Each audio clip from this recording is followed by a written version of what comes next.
Hi, I'm Candy Hilton. I'm the house manager at Grace House Akron, and today we're doing the caregiver certification training, and our focus is on ethical issues at the end of life, and actually this is module 5.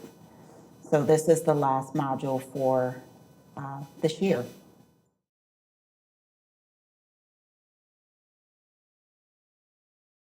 So a few definitions just to keep in mind as we get started. Ethics, rules for doing good. Morality is acceptable behavior.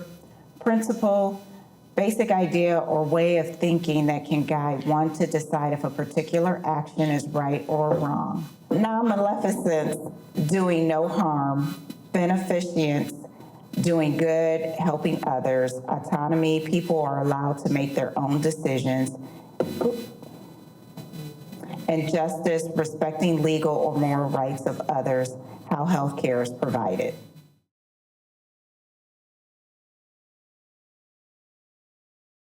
So as we get into more of the discussion around ethics, just keep these definitions in mind. So again, morals defines a personal character. So something that you have within yourself. Morally, do you think something is right or wrong?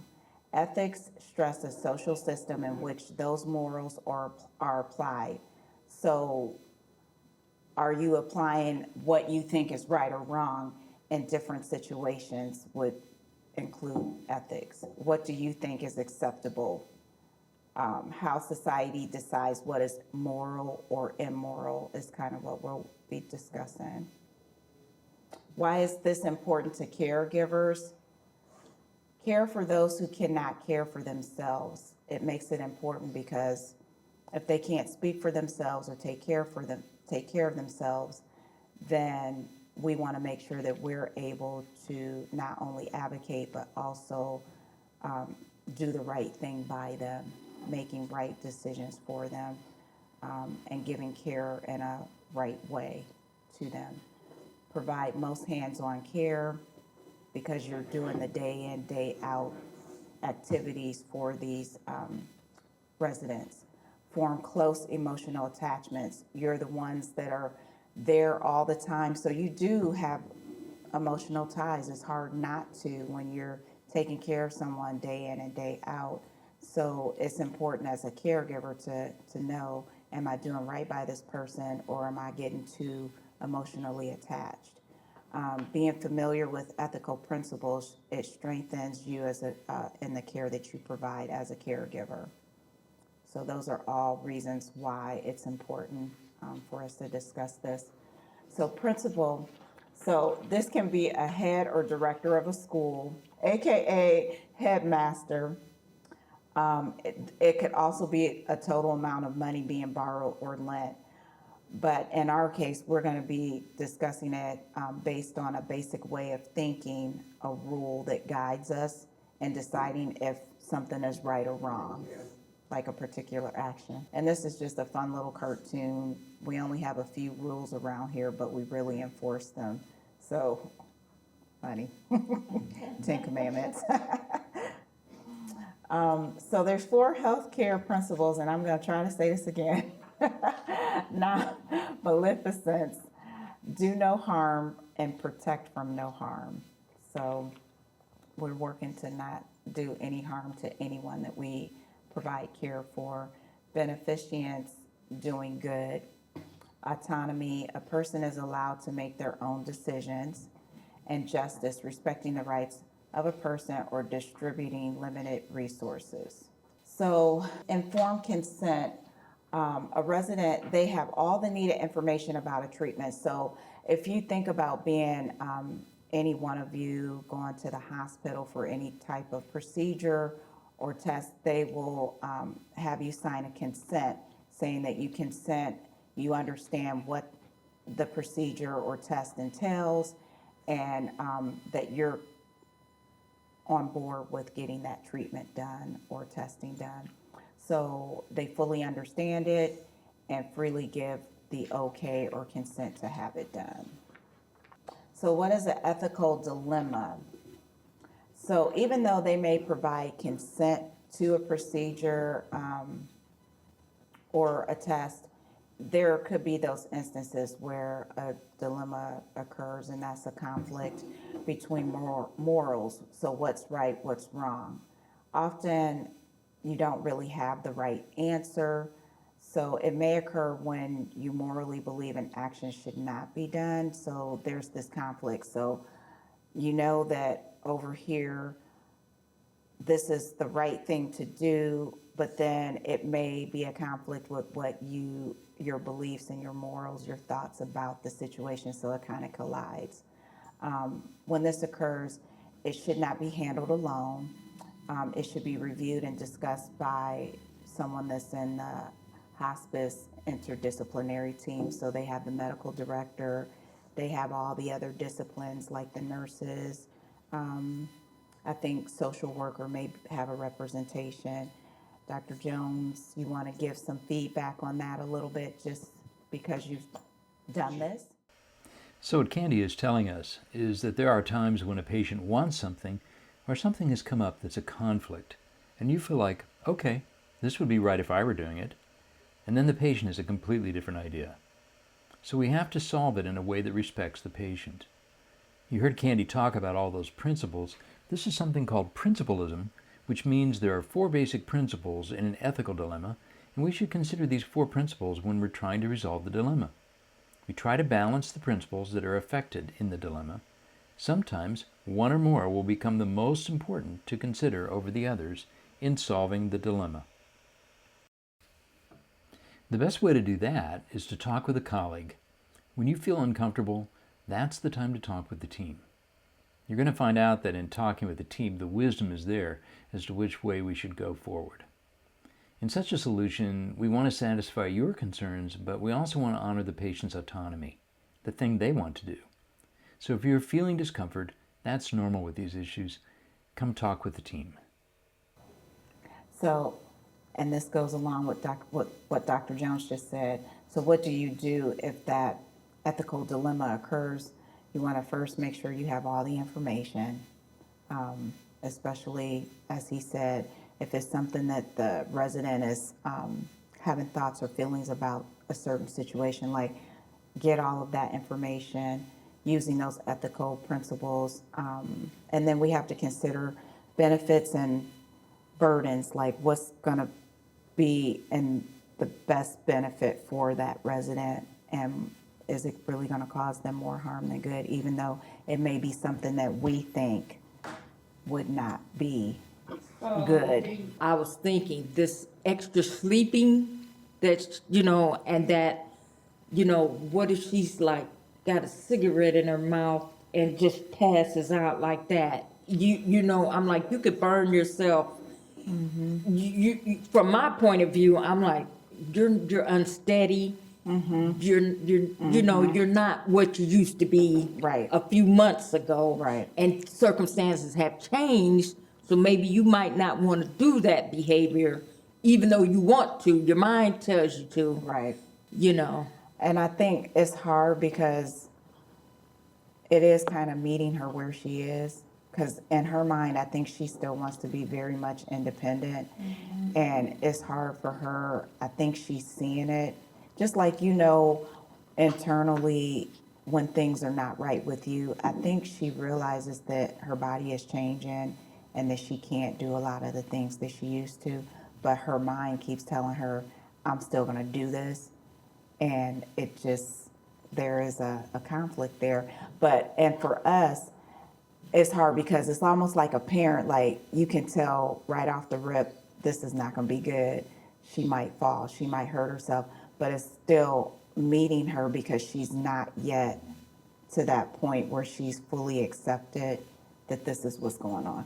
where do we cross the line where we say, no, you can't do that?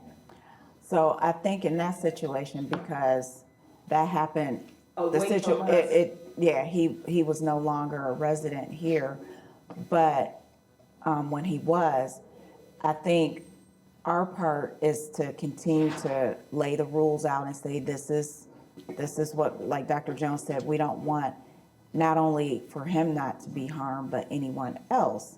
like other residents or other caregivers, staff members, what have you. It's a safety issue. So continuing to say this is not allowed, which is across the board. We've have a smoking agreement, and they know if they go out to smoke, these privileges can be taken away if they do certain behaviors or have certain behaviors. And he was very adamant about taking his oxygen outside, which made it very difficult because, you know, I think there is a boundary and a line that you have to, like, if there's so many times of doing that we have to say, you know what, either you go outside to smoke without the oxygen, or you just can't go outside to smoke at all. This is what is legal versus what is ethical. Legal, but seen as unethical, like death penalty, for example, is legal, but in some cases it can be unethical. Illegal, but seen as ethical, an example would be euthanasia. Know what is legal, know that just because you think it is wrong, that doesn't necessarily make it illegal, because we all have our own biases. We kind of have our way of thinking and may see one thing as being bad or wrong or illegal, and it really may not be. Are you all familiar with euthanasia and what that is? Tell me. So euthanasia, the information that I've always known is that it's assistance with someone dying, you know, like whether it be, like when you euthanize, you can euthanize an animal, you can euthanize, it's basically assistance with death. Candy, let's also point out there's an ethical distinction between euthanasia and assisted suicide. Euthanasia is the practice performed by a doctor of intentionally ending the life of a person on the express and voluntary request of that person in order to eliminate pain and suffering. But in assisted suicide, a doctor intentionally assists another person to commit suicide or provides another person with the means to that end on the express and voluntary request of that person. In places where suicide is illegal, the rates of assisted suicide are also lower. Despite the arrival of hospice and palliative care, modern medical interventions can extend the period of life that includes suffering.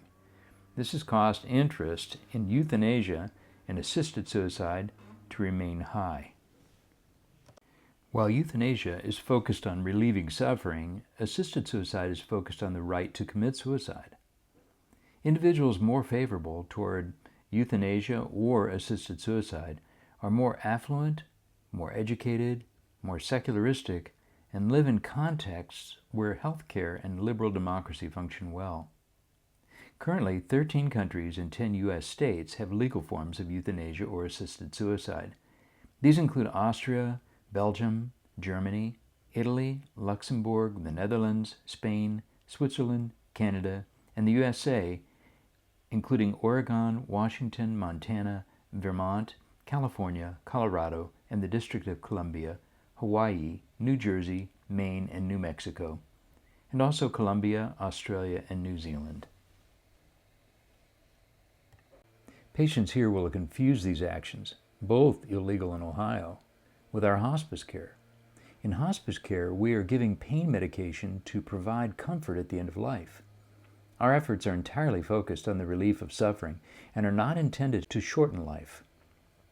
You'll find that families at Grace House will sometimes need reassurance that we do not perform euthanasia or assisted suicide in Ohio. Instead, their loved one will receive attention to relieve suffering as their disease process progresses in a natural way.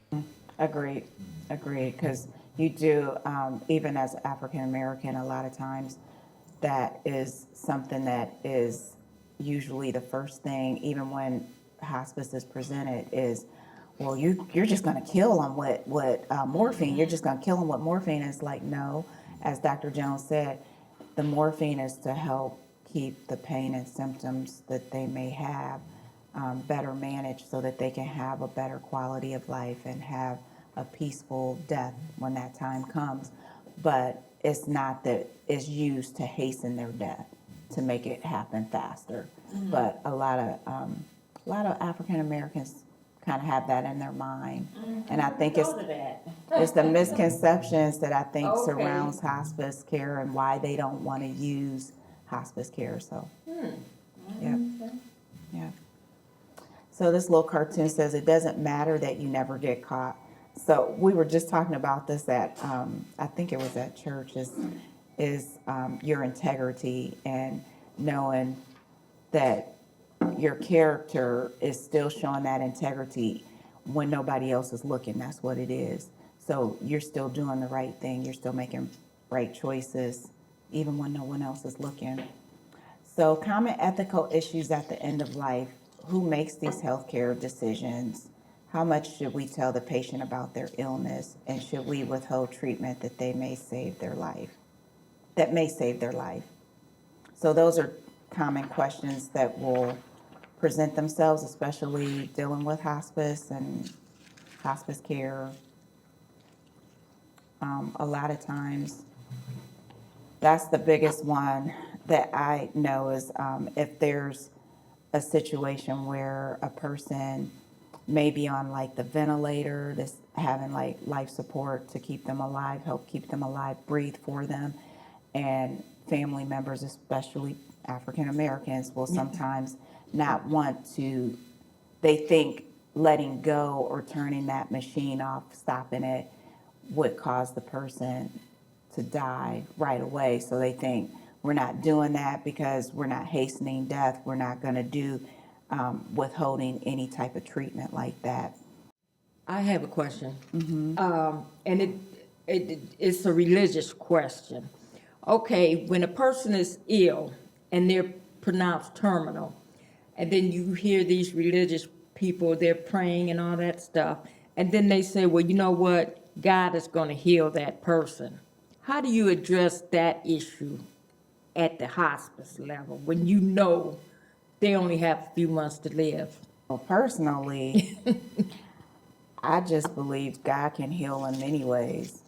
So I think a lot of times people have in their mind that healing occurs when you're free from disease, free from illness. But I believe that God can heal, and maybe it is healing unto death. Maybe that person passing on is healing in and of itself, because then they don't have any more illness. They don't have any more disease. They're in the presence of the Lord. So I think it comes in different ways. It may be healing of situations, like maybe they can come to peace with some things that they haven't been able to do. So I think it just depends on the person. It's not always what we hope it to be, where it's like no disease, no sickness, no nothing. So For me, as a member of a faith community and also a doctor, I like to be supportive of those who love the patient. I will say something like, thank you for bringing this person to God. If there is a healing involved, all of us will know, starting with the care team. There won't be any confusion. None of the care we provide will interfere with healing. Feel free to pray. We will pray with you. We hope for healing, but we also need to plan for things if the disease takes its course.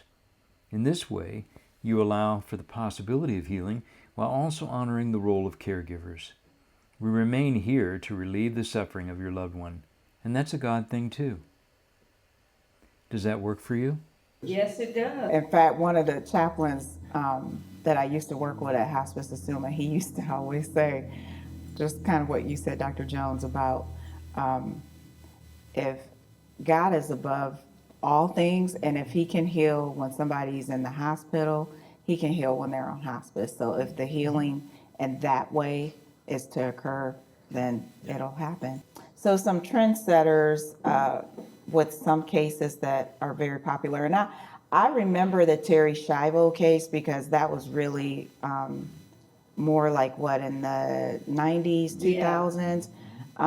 But I had to look up the Karen Ann Quinlan and Nancy Beth Cruzen. But they were kind of similar in the sense that, you know, there were family members that didn't want like life support to be stopped, and you can probably speak to it a little bit more. Candy, I'm glad you bring up these cases. They are important in understanding this current moment in the ethical care of our patients here at Grace House. Each case has made us aware of what safeguards patients need at the end of life and have changed the legal and medical landscape. So let's look at each of the three cases you mentioned so all of us can understand the ethical standard of care for our patients. The oldest case is that of Karen Ann Quinlan. Because of her case, many courts and hospitals have changed their practices involving the right to refuse extraordinary means of treatment, even if stopping them could end of life. Karen Ann suffered a CP arrest at age 21, resulting in low oxygen brain injury, after which she entered a persistent vegetative state in 1975. Her parents, Joseph and Julia Quinlan, asked her doctors to disconnect Karen's ventilator because they believed it constituted an extraordinary means of prolonging life and it caused her pain. Her doctors refused, having been threatened with homicide charges from county law enforcement officials. The Quinlans sought a protective court order. After multiple appeals, the family was allowed to remove her from the ventilator in 1976 after a ruling by the New Jersey Supreme Court based on the right to privacy. She continued then to breathe on her own after the ventilator was removed. The gastric feeding tube stayed in place for 9 years, and she died of pneumonia in 1985. So what are the ethical points raised by her case? First, this case helped us recognize the role of religious belief. Catholic moral theology does not require that extraordinary means be employed to preserve a patient's life. The case also clarified issues in bioethics. It is permissible to discontinue life-prolonging care when medical evidence supports a permanent loss of brain activity. And secondly, there is an ethical distinction between both euthanasia and assisted suicide and the discontinuance of life-prolonging care.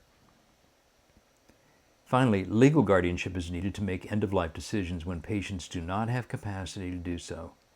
And end-of-life decisions are governed by civil rights, such as the right to privacy.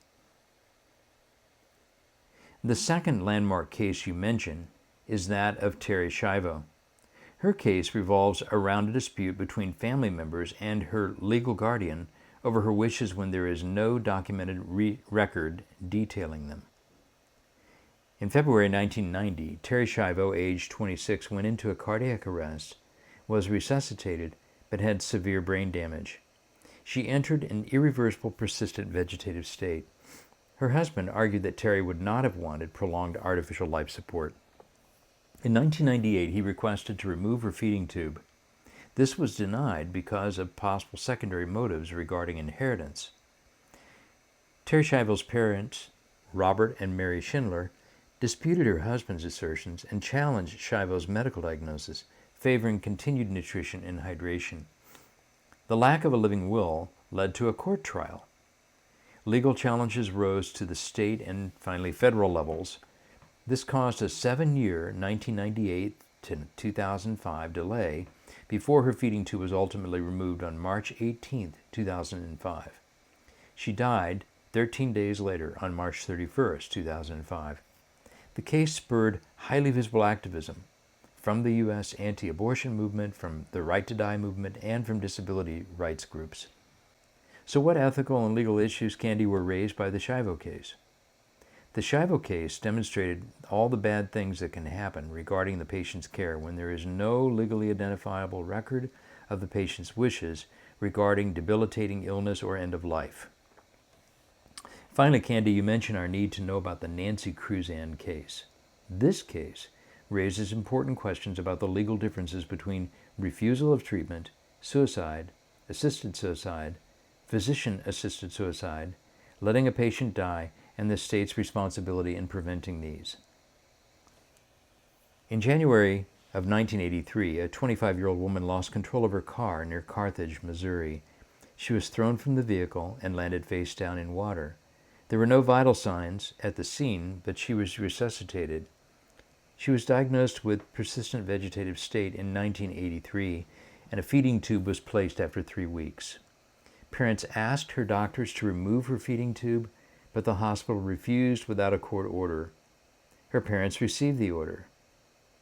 The court ruled that Cruzan had effectively directed the withdrawal of life support by telling a friend earlier that year that if she were sick or injured, quote, she would not wish to continue her life unless she could live at least halfway normally, end quote. The state of Missouri and Cruzan's guardian ad litem both appealed this decision.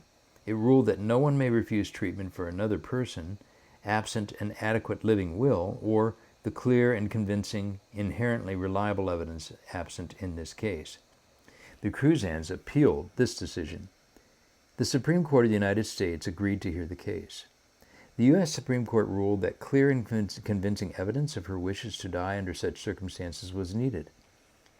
There was introduction of more evidence of Nancy's stated wishes, which prompted a probate court judge to grant permission to remove her feeding tube on 12/14/1990.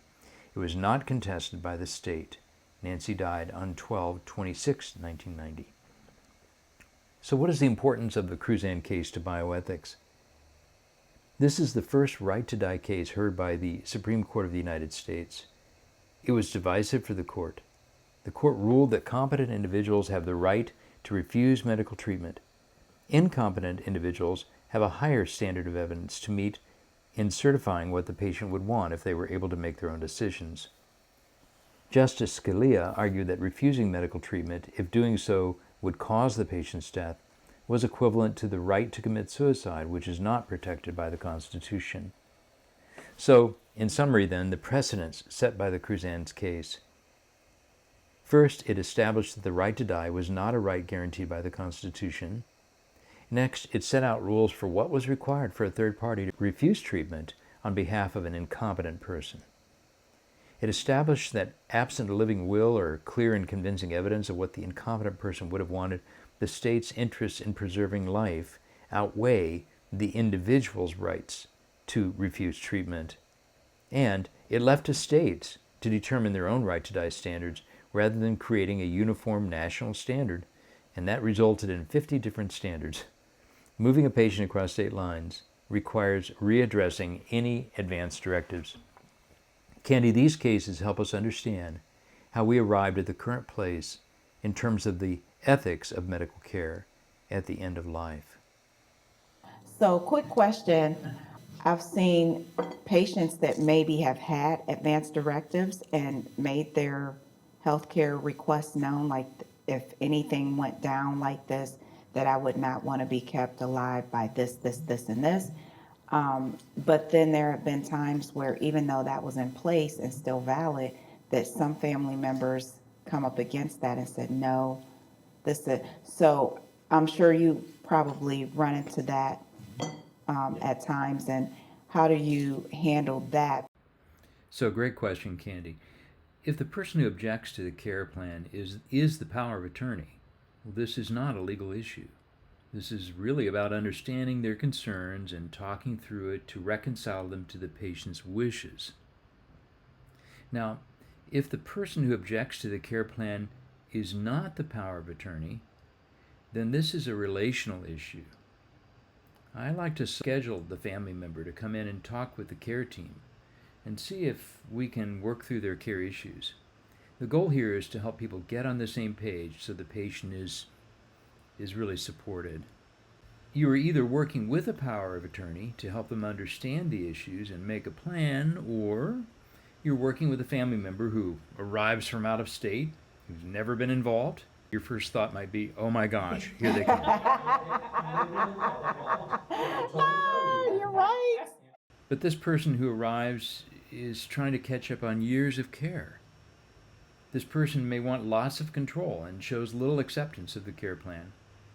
This desire to take over really may be coming from guilt or regret. Rather than directly opposing them, be gentle. I know this is hard for you. No one is ever ready.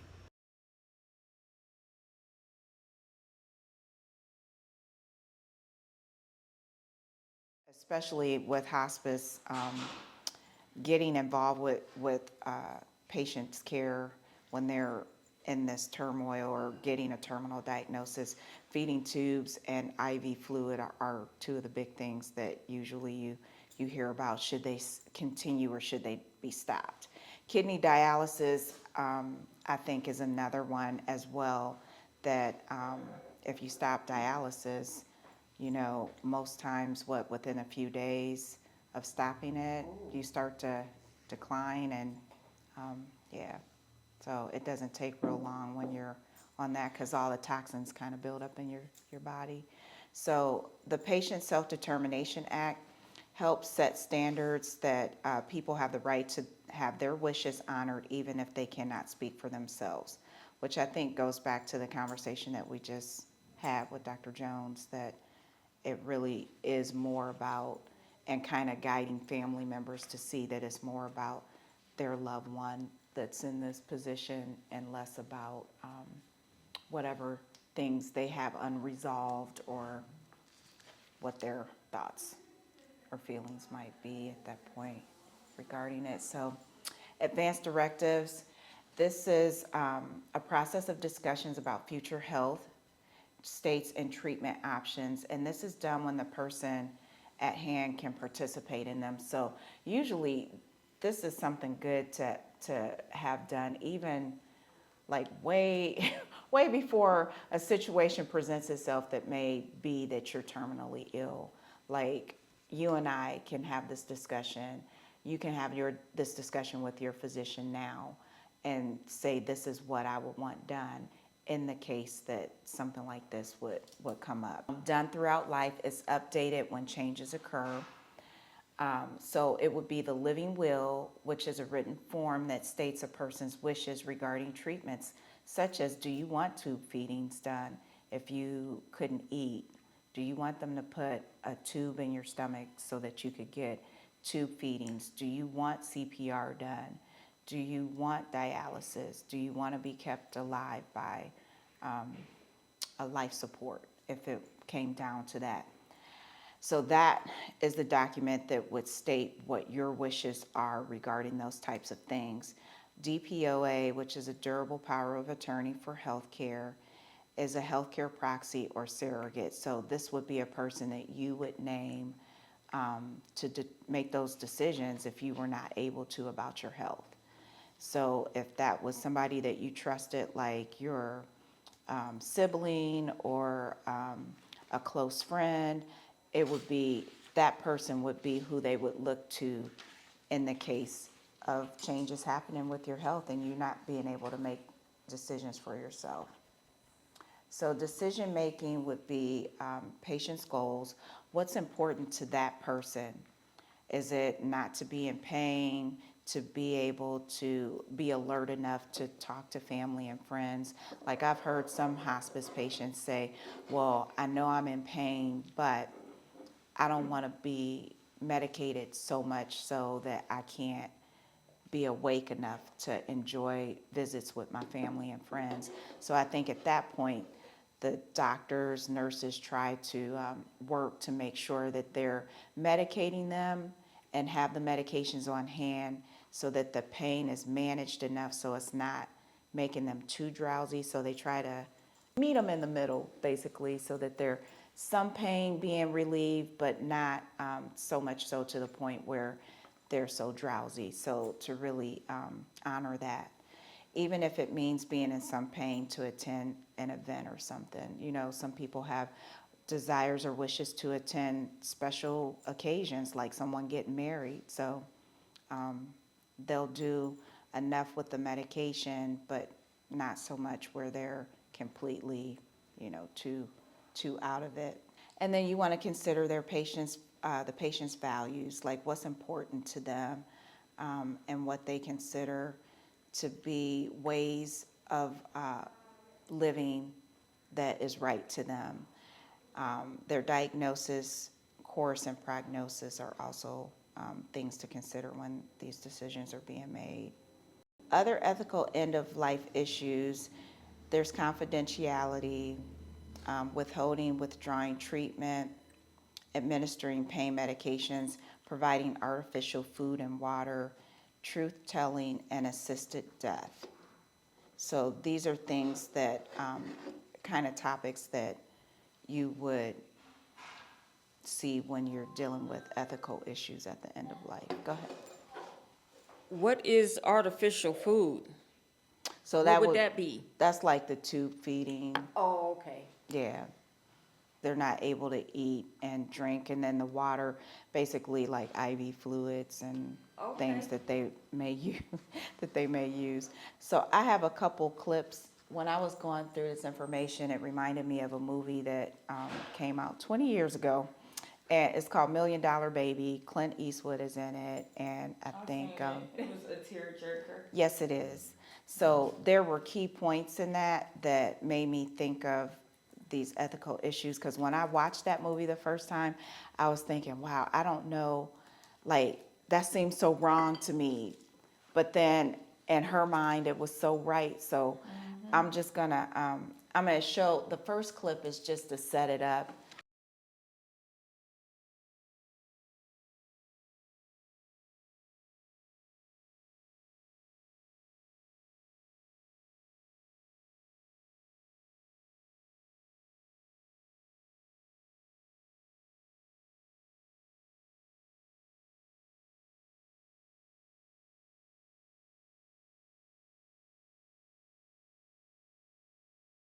So do you have any thoughts about that?